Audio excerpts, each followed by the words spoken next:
was my first job out of school? I was chilling in my little joint. You know, I had a cop, of course. You know, we Brooklyn got and I was a forest ranger. Because you know, you think, oh, Yosemite Park, right? You think that'd be a cool place to be a forest ranger. But I was like a forest ranger in Brooklyn. And last time I checked, Brooklyn doesn't have any forests. And second, you know, not too many trees either. And then wildlife, you know. So there was like a lot of, you know, watch the poison ivy, or oh, look at that pigeon. And there's another one. And they live in this habitat. Right? So, you know, it was like really corny. So my next job after school was the job I'm going to talk about now, which is I actually was hired by the Brooklyn Center for the Urban Environment. And they were initiating a new program. They had previously been doing just urban ecology. They did field programs. They would take kids to the park. They would show them some of the ecology. It has waterfalls. It has a very nice manicured lawn type of park, but it also has a little bit of wildlife.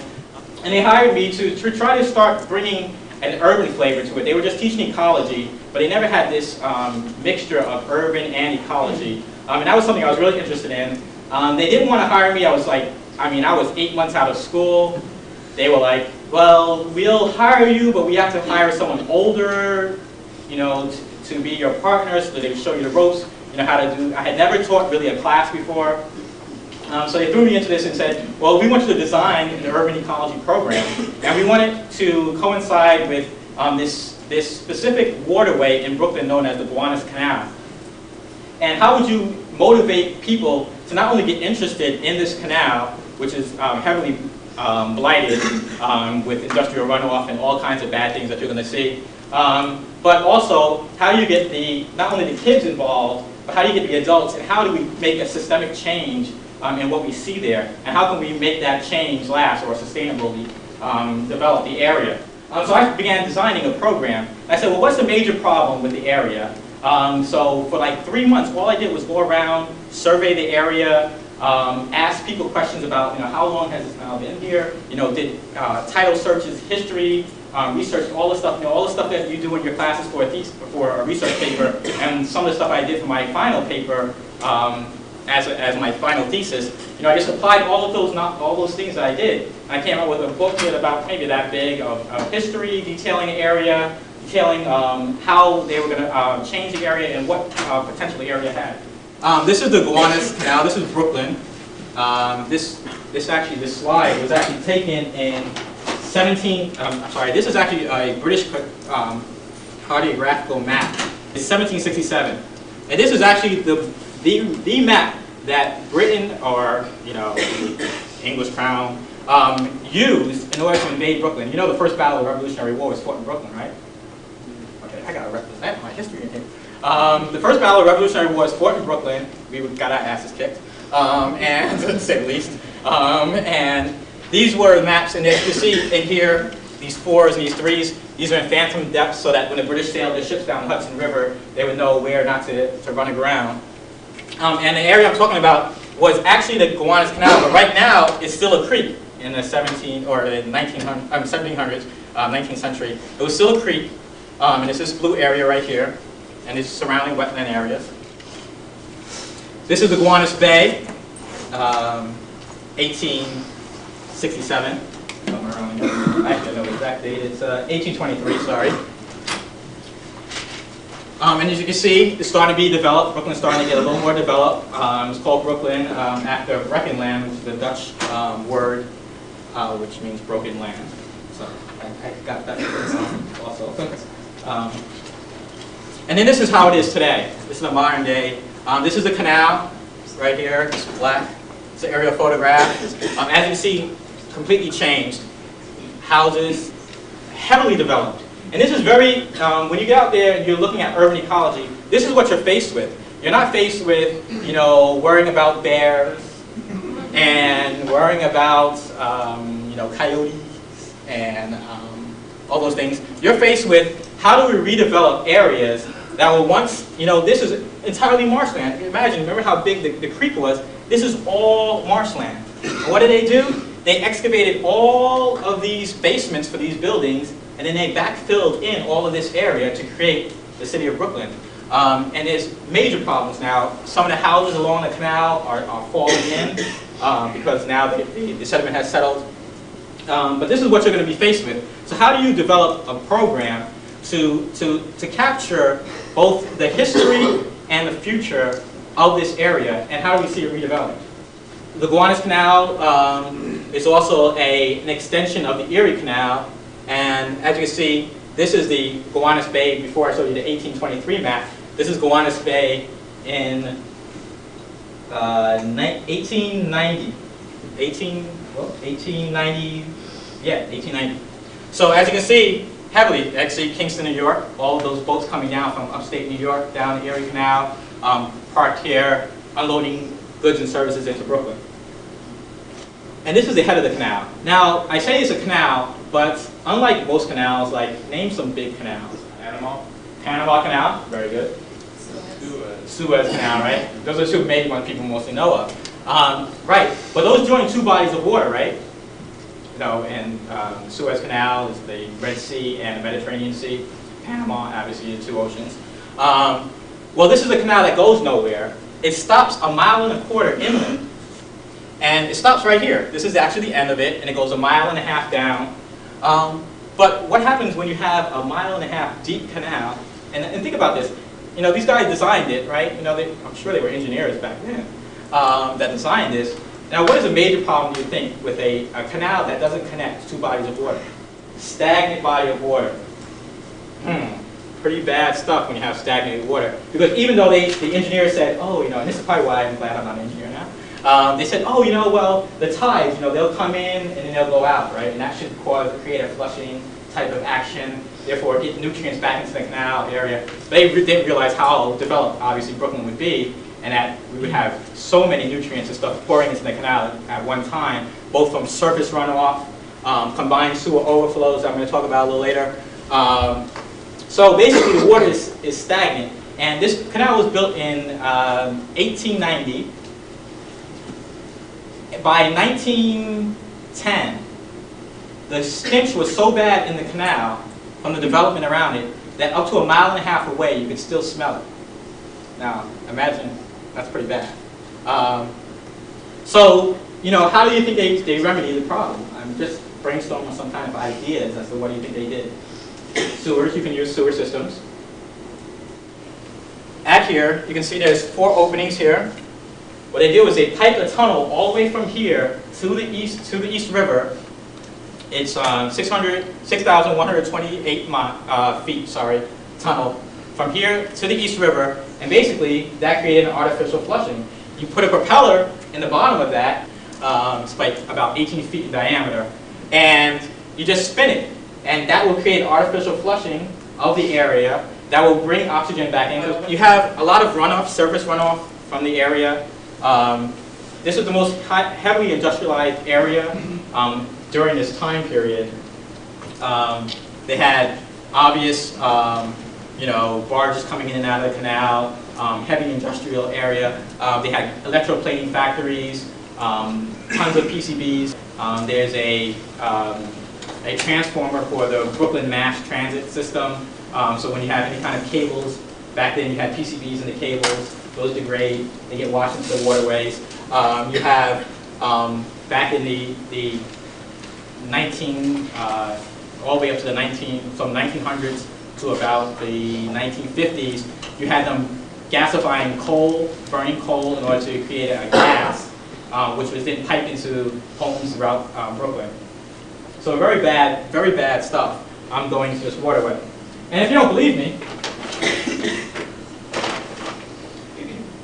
I have some of the water here. You can see it if you pass it around. Oh, I have to warn you.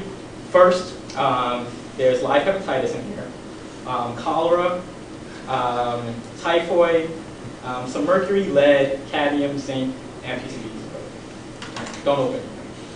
Thanks. So that is actually, it's a little bit of the sludge from the bottom of the canal in the bottom. But that's the color of the water. And then really in the industrial area, in the industrial age, people really didn't have any other way of disposing of their byproducts of manufacturing. So basically, there was no environmental regulations. When was the Clean Water Act passed? Anybody know? Okay. 1972. So up until 1972, there wasn't much you could really tell any of these industrial polluters that would dissuade them from putting anything they wanted into the canal. There was no laws, there was no regulations. So depending on the factory that was upstream that created dyes, sometimes the canal would be purple, sometimes it would be green, sometimes it would be a goldish color depending on electroplating. So really, really bad stuff. And since there were no laws, you really couldn't do anything really to really penalize these guys. And it was really like this, throw it out the back door mentality, back then. Obviously we have regulations today, but not many people really follow them. And that's a major problem. As you see some of the remnants of industrial waterways, you still have, the cement block making factories, lined up right up against. What happens when, they're making, if this was, say, like a dye making factory, this guy's like, hey, I can take this stuff all the way out to landfill on Staten Island, but hey, or I can just tip it out the back, and it's gone. I don't have to do that, make that trip. So as you can see, a lot of reasons why this would not be hit. Abandoned, and this was actually used to be a boat. Just left there as it filled in. And this is another area of the canal. And as you can see, many of the factories have their back doors right to the canal here. But what we noticed, and this is what I noticed, the first day I was out there, and I mean maybe this is maybe I'm just perverse, but I saw a lot of the industrial blight, but then I noticed all of this over here. And I was like, that's interesting. We have like this industrial waterway that, for the most part is defunct. But then at the same time, I see nature reclaiming itself. Because nature is tenacious. So this is just nature reclaiming itself. Says, wait, you're not using it anymore? Well, it's going to go back to, we're going to reclaim it.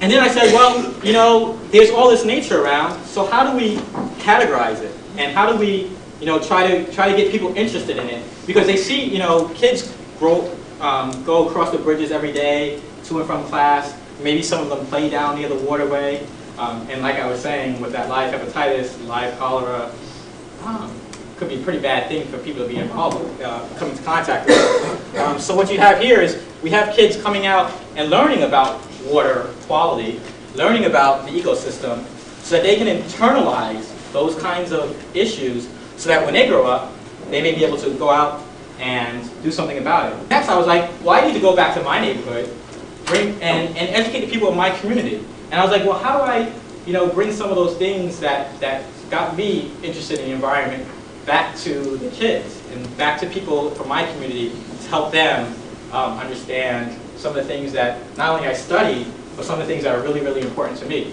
And it's very important to me to go back to my community and do something to change that. We did a program, and these are things that, like, I didn't really know what I was going to do with people. So I went to different lectures. I heard about what other people are doing in the environmental field. And actually someone said, well, you know what? You should have people come over. You should have people go take pictures of this. So not only did I take kids out here, but we started a whole photography project. So I was like, okay, I'm going to call Fuji. So I got the PR person at Fuji. They're like, oh yeah, sure. You want some cameras? Send me a whole box full of those disposable cameras, right? I was like, well, this is kind of like crazy. Like, they would just do that for me. And we went out. And so like every afternoon after school, I took a bunch of kids out. We go film, take as many shots as they wanted to. Fuji picked up the tab for the processing of the film. We took some of them, obviously they were color. We took some of them, made them into black and whites. These are some of the pictures. Oh, this is my favorite picture. Probably one of my favorite pictures. You can see the oil sheen on the canal. That was like, And these are the things that, and so it's like a brainstorm. So I was like, well, how do I get, so now I have the kids involved, right? The kids are out there every weekend. They're taking pictures. Oh wow, God, we have, we're, they're learning a little bit about photography. I had to teach them a little bit about, balance and contrast. And so I had them really involved in that. They were amazed that their projects and stuff, was hanging in the gallery themselves. So they had a big opening, gallery opening. This is amazing for kids that, are from the inner city, really had never taken a photography class, really didn't know a lot about it, and to have their stuff displayed was pretty amazing. What do we do for the adults? So I actually initiated a bunch of walking tours. I said, well, I bet you most of the people in this neighborhood don't even know, not only the history of the neighborhood, but they don't even know what's there now. And this area is highly, it used to be industrial, right? They fled for the most part. So now what you have is a lot of artists living in the neighborhood who are pretty new to the neighborhood. They don't really know the historic and significant of the neighborhood. They have taken over a lot of these former factories, and now they have lofts and stuff like that. I don't know if you can imagine those kinds of things. And this is actually a former factory. And it used to be, they used to print paper here. It's a paper making factory. And now it's all condos, because you can get more money for condos, I guess now. If you call an apartment, then you can get like, $800 for a 1-bedroom. If you call a condo, you can get like $2,000 for a 1-bedroom. So, it's like a name change kind of deal. Same space. So now these are all condominiums. Went in there, post up signs, I'm giving a walking tour. Pay me $20, come on my walking tour. I give you a historic perspective of Brooklyn. And these people ate it up. So many walking tours. I was doing almost a walking tour a month. Between my walking tours, I was like, oh wait, that's just not even nearly the surface. I said, okay, people are willing to pay $10 to come on a walking tour. How about this? I hire a boat, and I take them on the canal. And I take them on a tour of the canal by boat.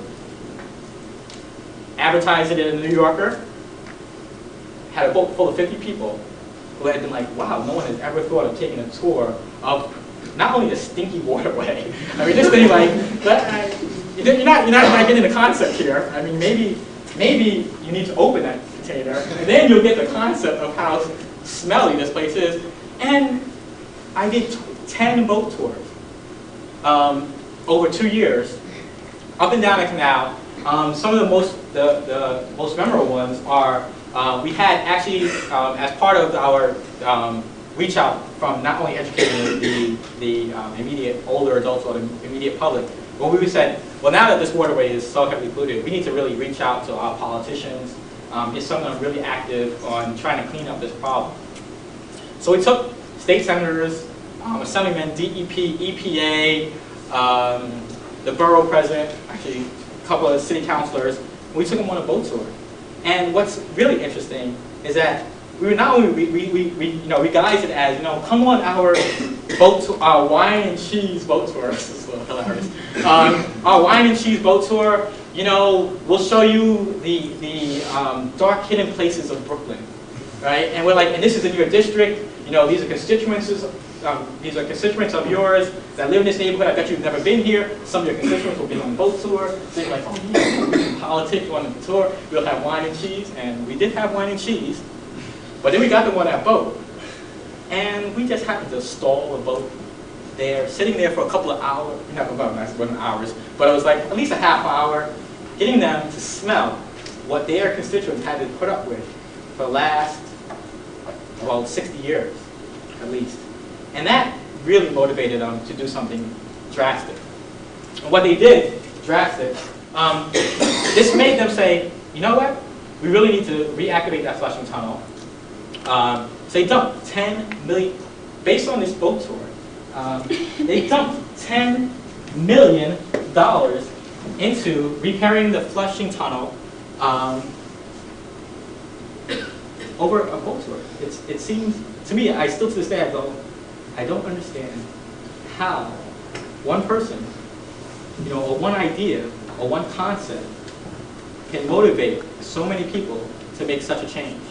And I think if anything else we don't get out of this, it's like one idea, one concept. I call myself, I'm like the glitch in the matrix, man. I'm talking about, I am, the matrix. It's everyone else doing what they do all the time. Business as usual. You know, if you can just be that glitch, you know, wake people's minds up, you know, that's what it's about. And that's my contribution, so I'll step off so far now. And, but from that boat tour, we got every major newspaper in not only Brooklyn, do a full coverage spread. We threatened them really with, and in this boat tour I have to explain to you, it was, you know, I mean, we really deceived them. We was like, oh, wine and cheese, you know, we had wine, we had cheese, and it was like all good, you know, for them. And we got them on there. We explained them the live hepatitis, the live cholera. You know, we drew up a sample of water. You know, we said, here, you know, would you like a sample? Oh no, I can't touch that kind of stuff. We were like, well, how about we go to the media with this live hepatitis, live cholera, live typhoid, you know, PCBs. And what we did was we said, we will. And what we did was we went to the media, got them to do full cage spread. It says Brooklyn Bridge, Upper Creek. And that was the title of this. But as you can see down here, lower left corner, this is one of the boat tours with a lot of the politicians here. These are better pictures because it has the colors. Really, you can really tell the green color of the water here. I'll pass this around. But you can see the effluent going through. And then let me see, this is New York Times. This is called here. See, this is poignant because I didn't even say it. Evening cruise on the Gowanus Canal, clothespin optional. So it's like, you know, these like the ideas we were giving them. They're like, oh my God, it's going to be such a great tour. You know, we're going to get all of this, like, you know, our constituents will love it. You know, they'll see pictures of us in the front page. And it's like, just how polluted is the canal? It says, tests show that, that the canal light is only able to penetrate up to 2 feet into the water. If anybody knows anything about turbidity in water, it's a very bad indicator. You need at least 5 feet of turbidity in order to sustain life in water, unless it's a very, very shallow piece of water. You know, live typhoid, dissolved oxygen at only 2.8 parts per million. You need at least 3 parts per million in order to sustain fish life. So this is really a dead waterway. And then we said, oh, that's not it. We have to get the scientific community involved in this, right? So what did we do? We initiated a study on bringing oysters back to the waterway. We had heard somewhere in this history, I was doing this history, and one of these, the early Dutch settlers in the area had described the Gowanus oysters as the size of a dinner plate. I was like, whoa, the size of a dinner plate? It's like 12 inches round. This is a massive oysters. Imagine, like, you know, a pro, you can get an oyster like that. And they were like, I was like, well, hey, how about we reintroduce oysters, and we can, you know, if we can track their growth rate, we'll have a biological experiment. We can get a lot more agencies involved. We can get DEP involved. We can get the bay keepers involved in it. We can get all these other people. And they jumped at the idea. And that's an article in there explains about how we went around, you know, bringing the scientific community. Because we said, well, we know we have to get a lot of people involved. We want to get as many people involved in the idea as we possibly could. And that would bring about change. And so I left this picture because one of the other things that we got the politicians to agree to do is that all of the ends of the blocks, the street ends, are actually owned by the city. So we said, okay, well, since you are responsible for all the ends of the street blocks that end in the canal, why don't you beautify them? Why don't you make them green? And they were like, well, you know, it's going to cost us money. We don't really do that kind of thing. We don't really do that. And they kind of sat on it. And it wasn't until I actually left this job that I actually was reintroduced to that aspect. And I started working for the Parks Department. And I was doing capital projects. So I worked for the Parks Department in capital projects. And capital projects is basically any kind of renovation projects that would happen. And since the city owns them, I said, well, why can't we just make those into parklands and create this kind of, and my image, my real image here was that I said, well, we have this blighted area, we need to redevelop it. But we don't want to just redevelop it, you know, with, you know, tech companies or whatever else, or the industries that have been here for a long time. We want to make it similar to, has anybody here been to San Antonio, Texas, Riverwalk? In the back. Well, that was my idea. And I was like, you know, why don't we make it a Riverwalk? And so my first step was, I worked for the Parks Department. I was like, well, you know, we have all these, and you know, I had been working on this project a couple of years ago on like all these end of the street canal, and you know, how could we like get those into parklands. Could we have some way to do that? And they were like, oh yeah, sure, you know, put in a proposal. We'll get the capital funding for it. And yeah, I did used to work for the Parks Department. So I have another hat that I used to wear. That was like an engineer. See, you don't have to be an engineer to act like one. But if you could just like, you know, as long as you got it in gear, you're good to go. You can go to any construction site you want. You know, just look like you work there, you know. And sometimes I wear the white ones, and then they're like, oh, the guy with a suit on. Oh, you got, you know, you may be an inspector, so that's, you know. So I worked with the Parks Department as, you know, capital projects, and we developed 3 end-of-the-street parks, and I think they're still developing them in subsequent years. So they're trying to acquire as many as they can and see the feasibility of, because obviously the canal goes down this way, but near the water, the bulkheads are collapsing, so there's like, you know, obvious safety issues with those kinds of things. So there's, they're trying to work on that right now. My last slide. Now this is my vision slide, and I like this slide because of, well, the sunset. But then it gives you, it's what I conceive as the ultimate in urban revitalization. You have your natural looking area here, right? And the other side you have an urban area. You see the buildings, and they can exist together. You can have this, you know, ecology, and you can have fish and cormorants and willow trees, and I paint this beautiful picture. You know, and you can have people on gondolas. Hey, man. But then, on the other side, you can have your cafes, you can have your boutiques, you can have your, all those things that you consider urban, you know, side by side with that natural. And that's what urban ecology is to me. And that's what I envision this area being. Since I've been working on this project, and since they've activated the flushing tunnel, now you see crabs in the water. This is only a year after. So it took them, and maybe I didn't explain it in the beginning, and maybe I skipped over. I do this lecture so many times, and it's like, sometimes I forget things. But in 1962, the flushing tunnel broke.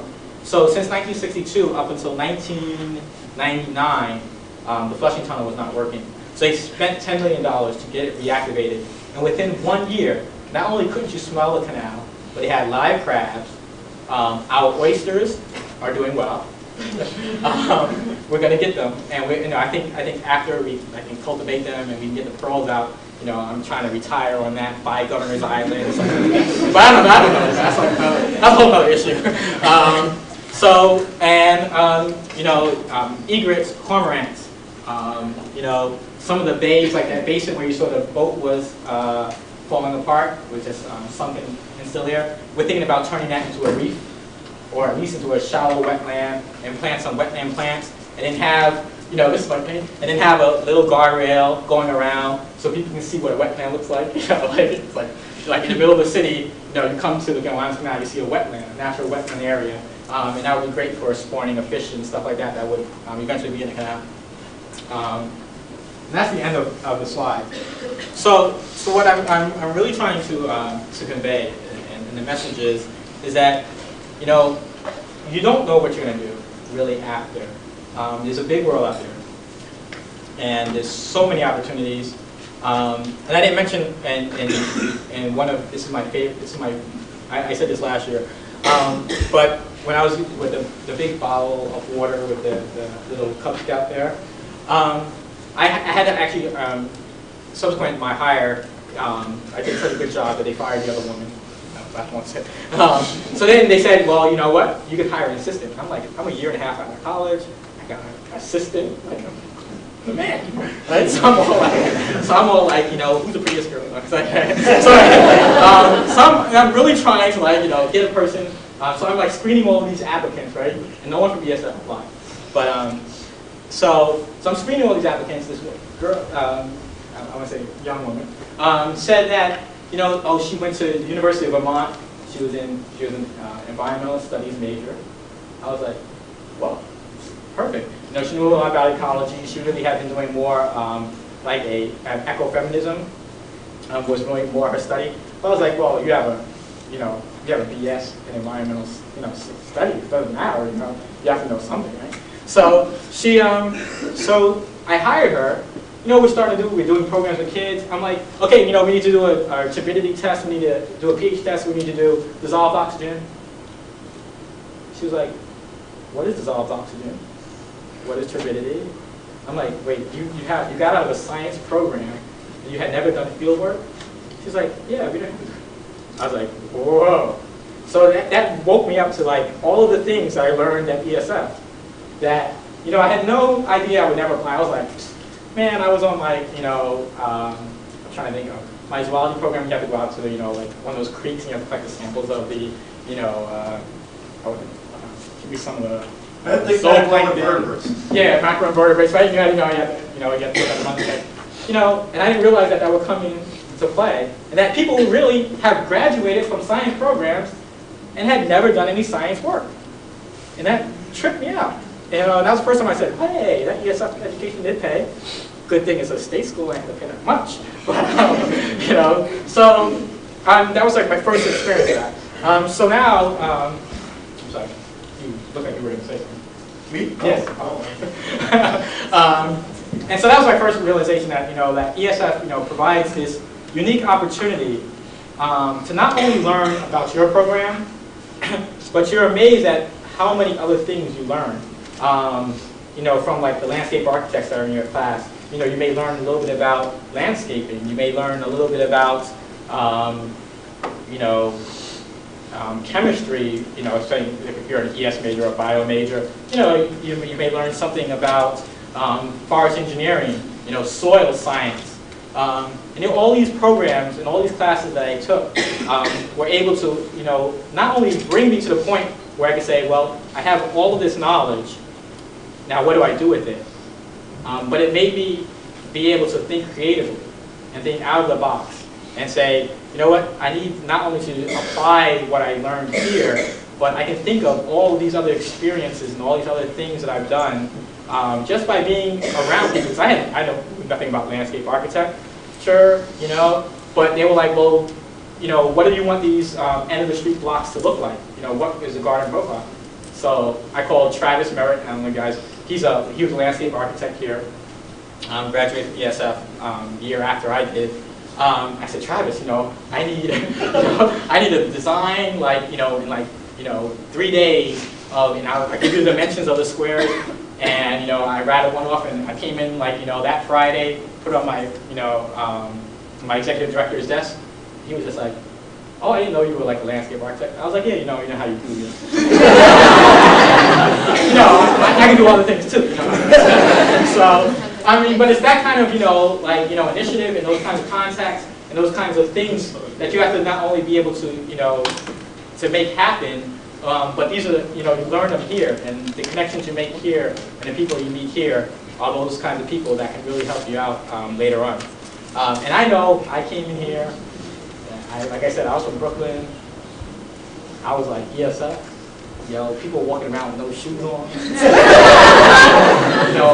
I was like, I got another pair of Timberlands for you. Looks like you're gonna, cut your feet up. So, and it's like, like that urban, and then here, and it's like these worlds apart. And I was like, I was like ready to leave after my first year. I was like, this is not, these are like some granola eating type, people. But I had a passion for it, I said, well, I don't care, I'm not really concerned with what other people are doing, or, people who had, experiences. Some people here grew up on farms, and I was just like, there's still farms? And I'm like, I get my milk from the store, So it was just like a real transition. But most of the people, and if you think about it, 80% of all people live in the city. So if we're designing this ecology for someone, it has to be for that 80%. These 20% of people who live in rural or areas, those people aren't really, they're probably more in tune with their natural environment. We need to bring that education to the other people who don't have that. And I think I'll end there, and I can take it. Can you tell your great idea about what to do with the stuff in the bottom of the canal? Right. So, oh, yes, that's a really big one. So my last project, so I was like, well, there's another engineering like marvel to me, right? Okay, so they turn on the flushing tunnel, right? So now you have this spinning water. You have water being forced, and the water's coming out at 300,000 gallons per day. It's like a significant amount of water. So I was like, you know, I'm sitting in the borough president's office, and he's like, yeah, so you know, thanks, you know, we're gonna activate the flushing tunnel. Oh yeah, you know, we spent the money, we got it going. All right. And I'm like, I don't want to put like a kink into like your $10 million deal and your announcement, but what happens once you turn that on? The sediments in there have lead, mercury, cadmium, PCBs. Don't you think that will stir up the sediments from the bottom? These like engineers, they were just like, no. We checked the flow rate, and it's at foot per, it was like 1.5 feet per second. That's not enough to suspend any kind of solids. I was like, no, see, I took watersheds in college, and I know that it doesn't matter what flow rate you have. It really depends on the cohesion of the sediments. You guys, you have to take Professor Hassett's class about watersheds. And he was like, well, we'll get back to you on that, but and it's just funny, the politicians, they try to scare you, right? So so what are you saying? We should just like scrap the project? You've been working 2 years on this, trying to help us, coordinate this, getting the public involved in it. So what are you saying? We should just stop it because you think that the sediments will pollute the water more? I'm like, no, I'm just saying, give me an answer that I'm satisfied with. Otherwise, we have to deal with the sediments. And they were like, well, we're going to do this project. That's for something else. We're going to get the Army Corps of Engineers who are in charge of dredging all waterways in the United States to come in, analyze the sediments, and come up with some kind of feasibility study. I haven't seen a feasibility study yet, so I said digress. But see, I'm home. I'm coming back from Webster Hall. Anybody, guys know from New York? Webster Hall, it's the club, right? So I'm coming home. It's like 4 o'clock in the morning. I pass out on the couch. I wake up the next morning. I don't know why I happen to come in at 4 o'clock in the morning and turn on CNN. I don't know, maybe there was something on TV, on CNN that was interesting to me. So I wake up, so I'm like having my buzz wake up, right? So I'm like, ugh, and the TV's still on. And here's CNN, Environmental Matters on TV. I'm like, whoa, first of all, I've never been up that early in the morning on a Saturday. So I'm like, whoa, there's like environmental news one, So I'm like, CNN. And I'm watching the program. I'm like, ooh, this kind of stuff is really interesting. Wow, they're talking about, climate change and stuff. I'm watching it. And then this program comes on with these 2 professors at MIT talking about how they are using this process of vitrification in order to seal contaminated nuclear waste so that it can be properly disposed of. I'm just like, of course I'm just like, wow, this topic, industrial waste, this is like hazardous, this is toxic waste. We're talking about nuclear waste here, something really highly volatile. And they're explaining how the process works, how they use the different chemicals, and it creates this like glass-like substance which can be reused. I'm like, oh, that was formerly a plutonium rod, and now you're using it to make bathroom tiles. Wait a minute, I'm not getting it. Like, what's the magic here? And I'm going, hey, if it can work with nuclear waste, this can definitely work with hazardous waste, right? And now sediments are hazardous waste. So I'm like, oh, it's it was Professor Brown, Lynn Brown, at MIT. I go on the MIT website, find his number, give him a call. I was like, I was just, I just watching CNN. There's like this program on, you guys are doing some kind of vitrification process with sediments, with nuclear waste. What do you think about sediments that are highly toxic? Say, Hudson River, right? GE just said, we're going to spend, $1 billion to clean up the Hudson River. I'm like, ooh, $1 billion? Okay. Wheels start turning, right? I'm like, $1 billion. Well, can this stuff deal with hazardous waste? What about dredged material? What if I wanted to dredge up some material that's highly contaminated? He's like, oh yeah, sure, yeah. We just dewater it, put it in the process, and let it go. And it works perfectly. I'm like, no way. I'm like, you just solved a major problem. It's amazing, like, drunken stupor, right? I get up. I sent him a sample of the sediment. And what did he send me back? Vitrified Gowanus sediment, which used to be And this used to be full, and every time I do a lecture, someone ends up stealing more of it. And now I'm down to this, but I can actually go have more made. But this is sediment that used to be highly, remember I was talking about cadmium, I was talking about PCBs, I'm talking about stuff that you wouldn't swear on your worst friend to come in contact with. And now, nothing but looks like coal.